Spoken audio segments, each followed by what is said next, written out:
Hola a todos y a todas, esta es la segunda clase de demografía. Se acordarán que en la primera clase vimos estructura de las poblaciones, en esta clase vamos a estar viendo dinámica de las poblaciones. Veamos entonces de qué va esta clase. Bien, recordamos que una población la podemos caracterizar según su estructura o según su dinámica. Cuando vamos a estructura vamos a estar viendo el tamaño, la composición por edad, la distribución territorial, y cuando vemos la dinámica vamos a ver cuestiones que tienen que ver con el movimiento, con la población a lo largo del tiempo, particularmente con el crecimiento de la población. Algo que podemos ver para analizar estos cambios durante el tiempo es los tamaños de la población, cómo van cambiando durante el tiempo. Si en este gráfico vemos que cada cuadrado va a representar un continente distinto y cada continente y el tamaño de cada cuadrado representa la cantidad de población que tiene, por ejemplo.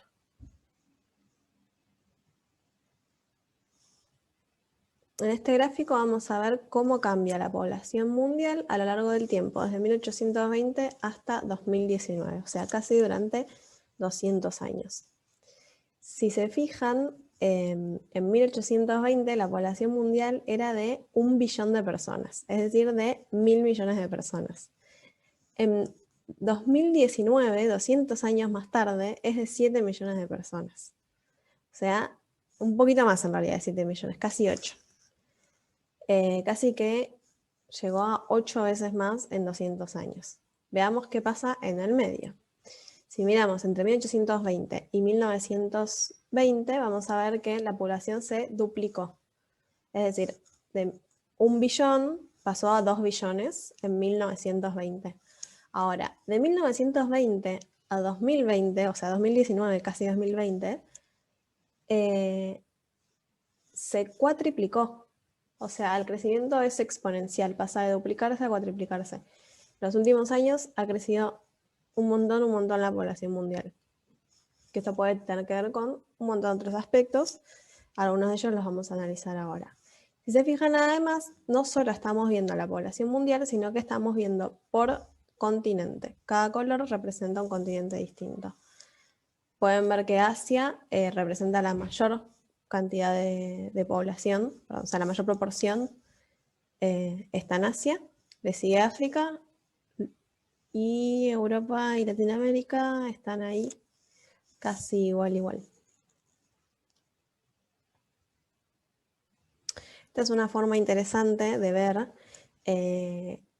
al mismo tiempo que vemos la totalidad de la población y cómo fue cambiando a lo largo del tiempo, podemos ir viendo cuál es la contribución de cada continente a esa totalidad. Estos gráficos que son parecidos a los gráficos en barras apilados, o sea, siguen esa misma lógica, donde curvas apiladas son muy útiles para ver eso, la contribución de cada continente al total, sin perdernos por eso el total y cómo ese total varía a lo largo del tiempo.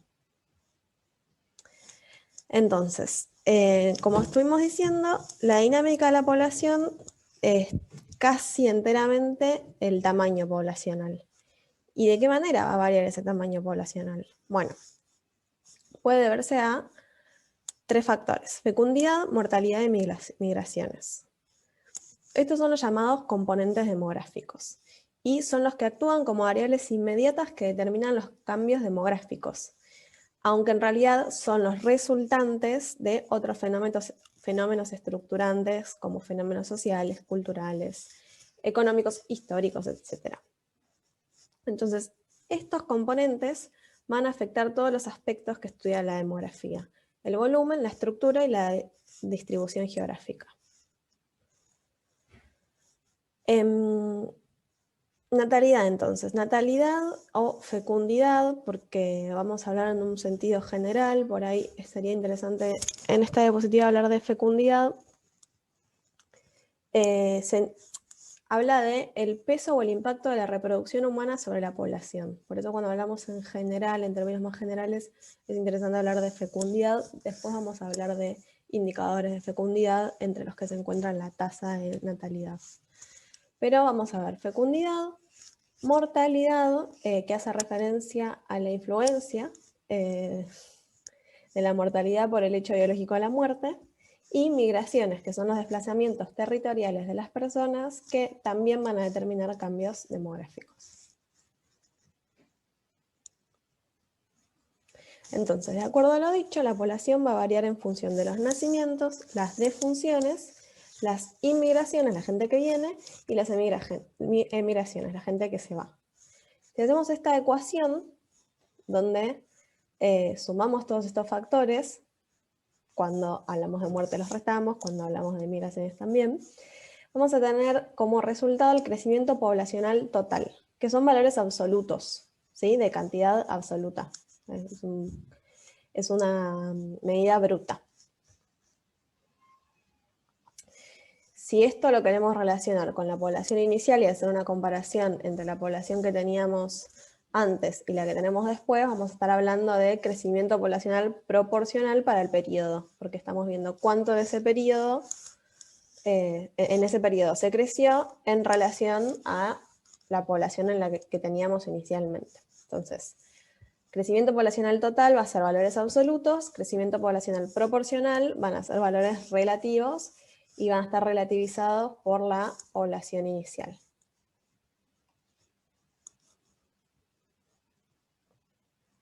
Bueno, ¿qué es entonces la fecundidad? La fecundidad es el peso de la reproducción para el total de la población. Y la podemos ver relacionando el número de... Esperen que se me está trabando la compu.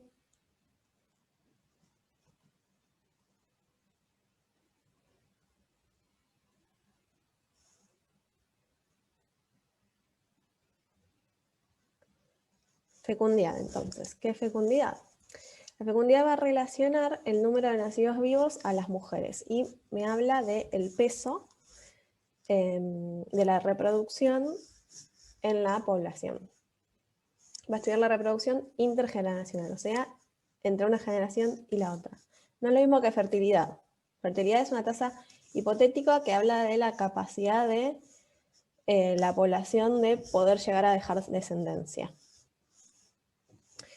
La fecundidad va a ser diferencial por edad, ¿sí? No es lo mismo la fecundidad. Vamos a tener que dividir dentro de periodos de edad fértil, ahora lo vamos a ver. Pero bueno, no va a ser lo mismo por una cuestión obvia de limitantes biológicos. Y es algo particularmente sensible a componentes sociales, como los factores sociales, culturales y económicos.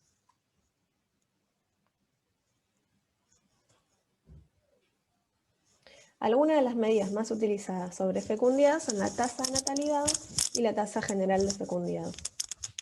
La tasa de natalidad nos va a indicar el número de nacimientos vivos por cada 1000 habitantes durante un año. Entonces la vamos a calcular por el número de nacimientos sobre la población total.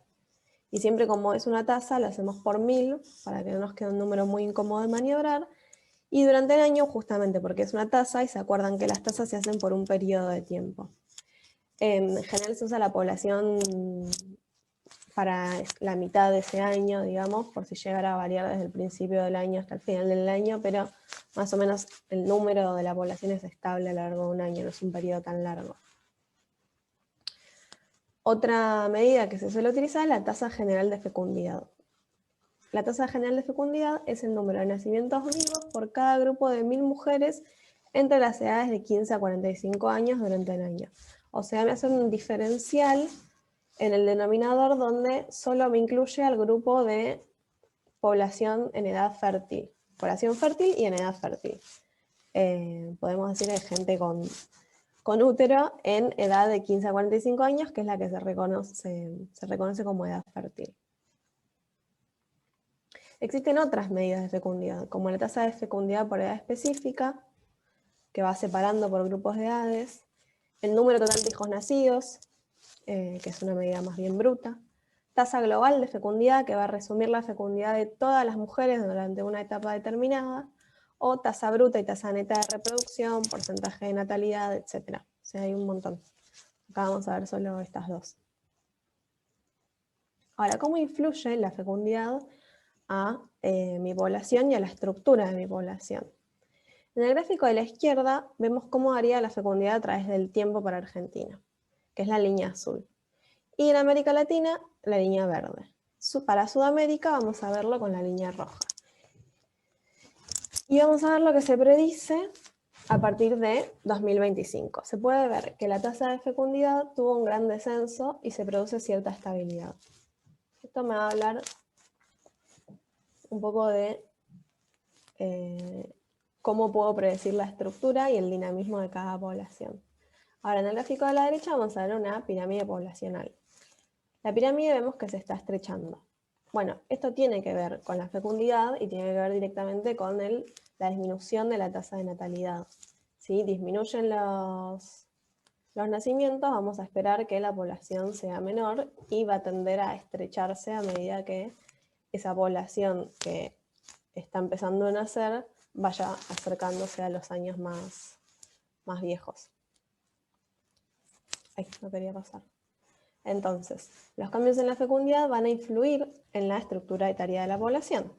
Cuando tenemos una menor fecundidad, vamos a tener una población más envejecida. O sea, vamos a tener una población que tiene la base más pequeña y probablemente no tenga una forma tan progresiva, tan de triángulo como vimos antes en la clase pasada, donde teníamos una base muy ancha y por ahí se hacía angosta enseguida, porque había una natalidad muy fuerte que después no se podía sostener en el crecimiento de esa población. Ahora lo que pasa por ahí es que nacen menos personas y se mantiene estable y envejece. Entonces no vamos a tener un triángulo tan marcado. Bueno, acá podemos ver la tasa de natalidad en 1960 y en 2015. Lo que vemos a simple vista es que en general está más clarito el 2015. O sea, ha disminuido la tasa de natalidad. Ahora, es curioso, está bueno pensar que aunque ha disminuido la tasa de natalidad, la población sigue en aumento. Entonces, hay otras cosas que evidentemente están influyendo en el crecimiento poblacional que no tiene que ver directamente con la fecundidad, que acá la vemos reflejada por la tasa de natalidad. Bueno, el otro aspecto que vamos a estudiar para la dinámica de la población es la mortalidad. La mortalidad se utiliza como el indicador del nivel de salud de una población. Entonces, cuando hay una mortalidad muy alta, sobre todo la mortalidad infantil, está hablando de que el sistema de salud de esa población no está pudiendo dar una buena respuesta. Lo que pasa es que muchas veces, y por eso es que se utiliza, como dice acá, no se registra la morbilidad, que es el registro de las enfermedades. Y como no hay otros buenos indicadores sobre qué también está el sistema de salud, y lo que sí se registran son las defunciones, se termina utilizando la mortalidad. La mortalidad va a ser diferencial por edad. Es decir, es alta en el primer año de vida, después disminuye en la infancia y disminuye en la juventud y vuelve a subir hacia los últimos años de vida. ¿Sí? La podemos ver. A ver, no encuentro un gráfico. Bueno, y lo que sí podemos ver acá es la mortalidad a nivel global, cómo era en 1950, cómo fue disminuyendo y cómo se predice que va a ser a partir del 2020.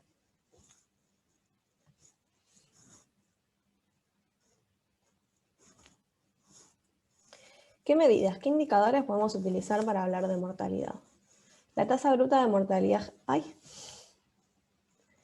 la tasa bruta de mortalidad general, que va a ser las defunciones totales sobre la población estimada a mitad del periodo, por 1000 como siempre, en un periodo determinado. Entonces va a ser el número de muertes por cada 1000 habitantes durante un periodo determinado. Otro estimador es la tasa de mortalidad específica por edad, que me habla de funciones de una determinada edad sobre la población de una determinada edad estimada para dicho periodo. O sea, va a ser el número de muertes para grupos de edades específicas por cada 1000 habitantes durante un año determinado. Se me revela la tecnología. Bien, el uso de las tasas brutas, o sea, la relación directa del número con los, de casos de fatales, o sea, de defunciones con la población, no nos permite la comparación entre poblaciones de diferentes estructuras, o sea, entre poblaciones donde la distribución etaria es distinta. Entonces, ahí nos resultaría más útil usar tasas específicas por edad. Y así podemos comparar la mortalidad de una edad específica con la de una población con la mortalidad de una edad específica de otra población. Las poblaciones envejecidas, por ejemplo, cuando hablamos de que no podemos comparar poblaciones con estructuras distintas usando la mortalidad bruta, pensemos, por ejemplo, las poblaciones envejecidas van a tener una mortalidad más alta, porque tienen un montón de viejos que están cercanos a morirse. Entonces, si yo comparo eso con una población donde hay mucha gente joven, que tiene una mortalidad más baja, y por ejemplo, como indicador de cuál tiene mejor el sistema de salud, no me sirve. Porque eso no tiene que ver con el sistema de salud, tiene que ver con que tu población en un caso está llena de gente muy grande y en otro caso está llena de gente muy joven. Entonces, para poder comparar ahí de una manera más justa, me convendría hacerlo por grupo de edad, o sea, utilizar la mortalidad específica por edad. Otro indicador de mortalidad va a ser la esperanza de vida. La esperanza de vida es una estimación del número promedio de años de vida adicionales que una persona podría esperar a vivir si las tasas de mortalidad se mantienen como son en ese momento. O sea, es una medida súper hipotética. Y se tiene que calcular a determinada edad. Por eso se calcula durante un año determinado por una edad específica. Por una persona de una edad específica, por eso acá dice de edad X. En general la que se usa es de una persona de edad 0, es decir, la esperanza de vida al nacer. La esperanza de vida es un indicador de mortalidad, aunque su nombre no pareciera indicarlo, es un indicador de mortalidad, pero es un indicador positivo, se lo llama. Y va a variar mucho según la región y según el sexo. Veamos.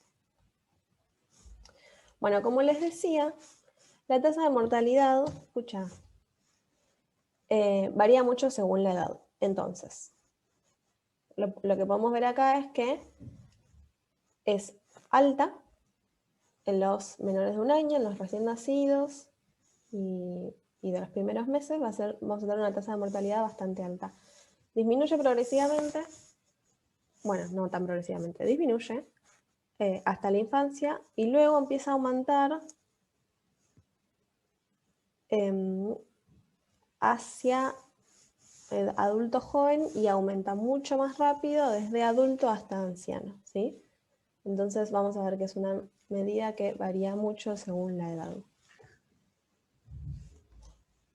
Acá lo que podemos ver es la mortalidad para la edad de menores de 5 años, es decir, la mortalidad infantil. Esta sí se usa mucho como indicador del sistema de salud de cada lugar. En azul vemos la de Argentina, en verde vemos la de Latinoamérica y el Caribe, y en rojo vemos la de Sudamérica. Vemos que la de Sudamérica y Latinoamérica coinciden bastantes y se encuentran bastante por encima de la Argentina, hasta que, según lo que se predice, se empiezan a encontrar, acá ya en 2020 están muy cerquita, y se empiezan a encontrar en 2075. Por suerte, en ambos casos va en disminución.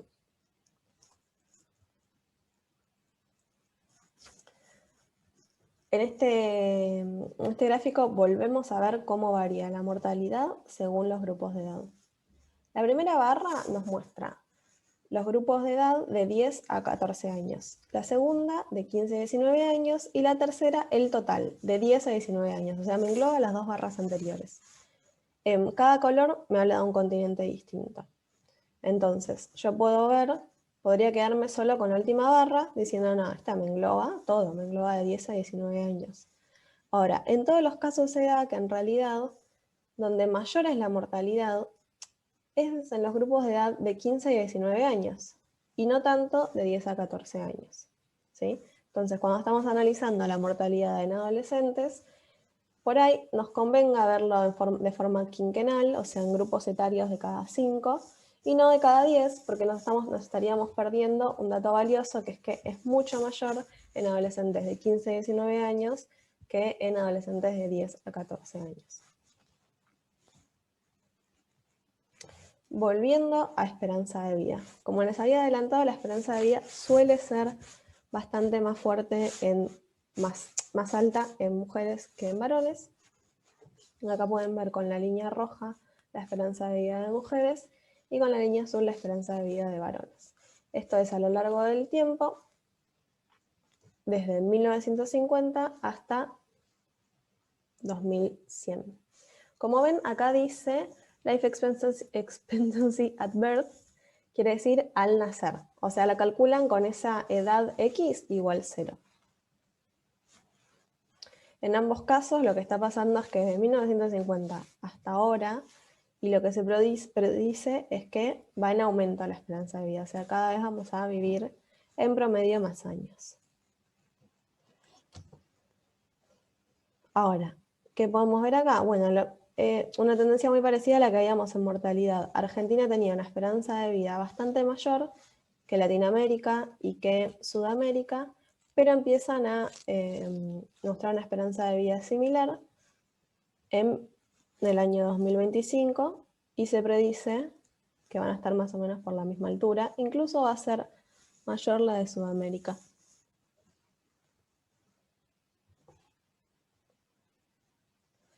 Por último, otra manera de expresar la mortalidad son los años potenciales de vida perdidos.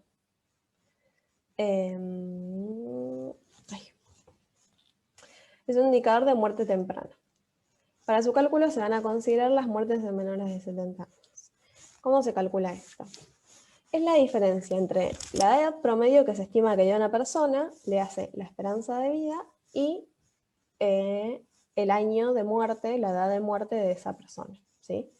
Entonces, no se toman mayores de 70 años, porque eso ya probablemente sea una edad cercana a la esperanza de vida, y se va a calcular en gente menores a 60 años y la diferencia entre su momento de muerte y la esperanza de vida. Se va a hacer cada 100.000 habitantes y va a representar el número de años potenciales de vida perdidos por cada de esos 100.000 habitantes. Acá podemos ver las causas ¿cómo se dice esto? Podemos ver los años potenciales de vida perdidos por personas con cáncer, según qué tipo de cáncer tienen, y el nivel socioeconómico al mismo tiempo. Vemos por un lado que el nivel socioeconómico es importante para el cálculo de los años potenciales de vida perdidos, ya que es el indicador que varía considerablemente entre los 3 niveles. Veamos. Este es un nivel socioeconómico, este es otro y este es otro. O sea, en ambos, para los 3, elijamos uno en especial. Elijamos lung, que es pulmón. Se pierden muchos más años de vida para el nivel socioeconómico 1 que para el nivel socioeconómico 4 y 5. ¿sí? Entonces vemos que según el nivel socioeconómico va a estar más corrido o menos corrido hacia la derecha en cuanto a número de años de vida perdidos. También va a variar según el órgano al que afectan.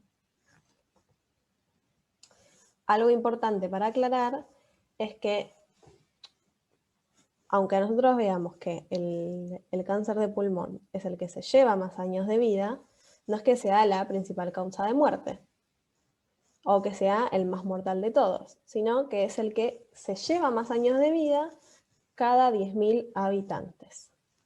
Probablemente esto se relacione con que sea el tipo de cáncer más frecuente, o que agarre a gente más joven, con un montón de otras cosas que acá ya no podemos saber. Bien, y el otro aspecto, entonces hasta ahora tenemos el componente fecundidad, el componente mortalidad, y nos falta el componente migraciones.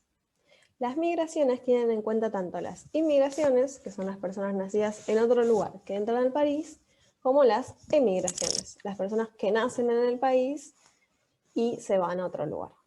Las migraciones son las más difíciles de estimar. No hay tanto registro, son menos previsibles y no van a afectar de una forma tan sustancial al tamaño de la población, a menos que sean sostenidas durante mucho tiempo. Entonces muchas veces ni siquiera se tienen en cuenta en los cálculos. Porque no podemos establecer una tendencia. Entonces vamos a tener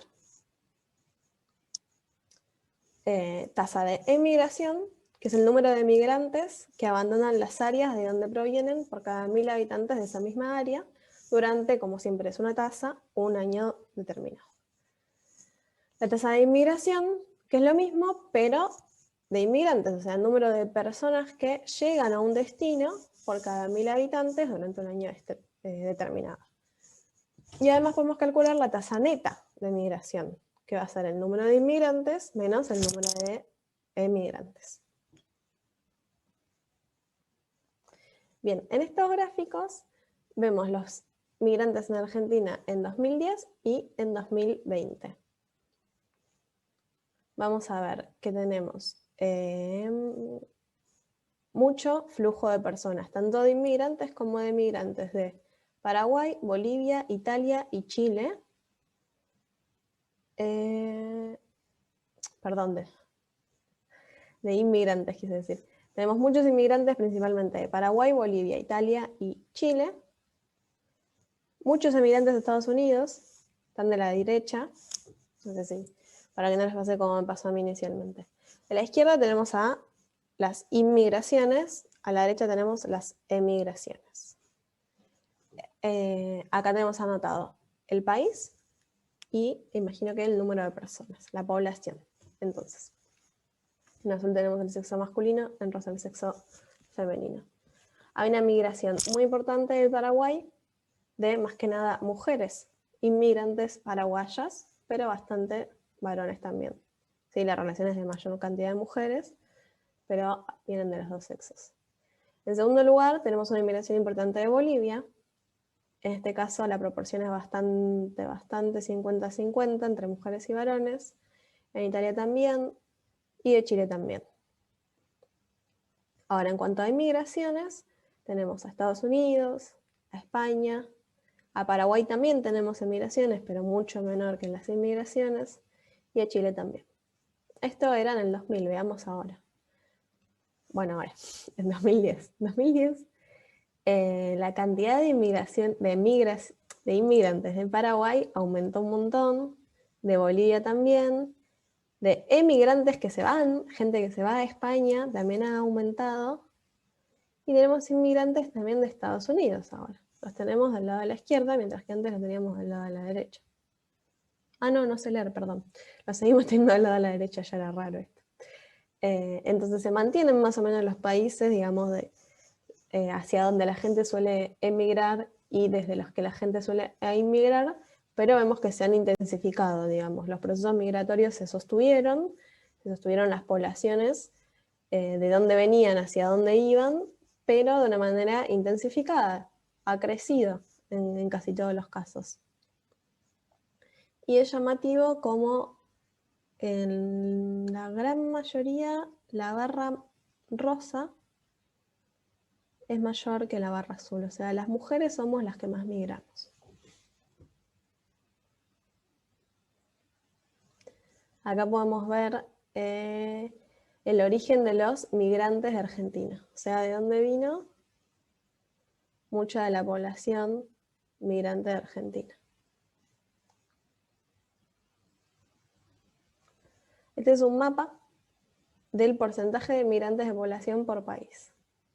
A ver, veamos. Los que tienen un mayor porcentaje de inmigrantes van a ser todo el continente norteamericano, no hispanohablante, o sea, y en menor medida Latinoamérica tiene muy pocos inmigrantes, África más o menos, y hacía muy poco también.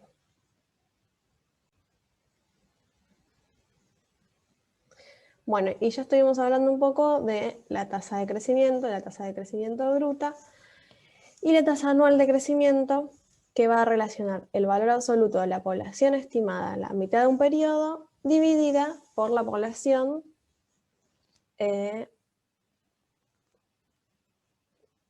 por los años del mismo se tendrá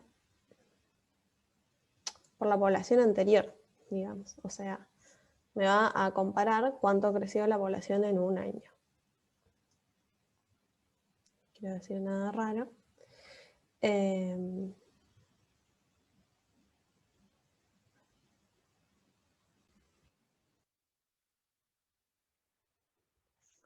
Bien.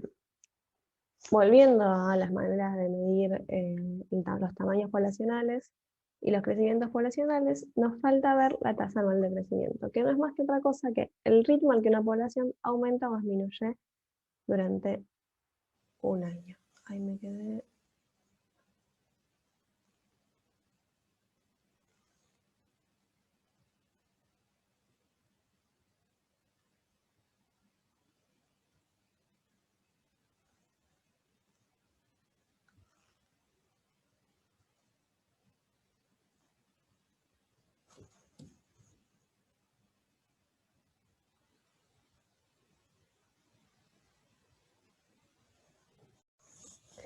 Bien, y nos falta ver la tasa anual de crecimiento.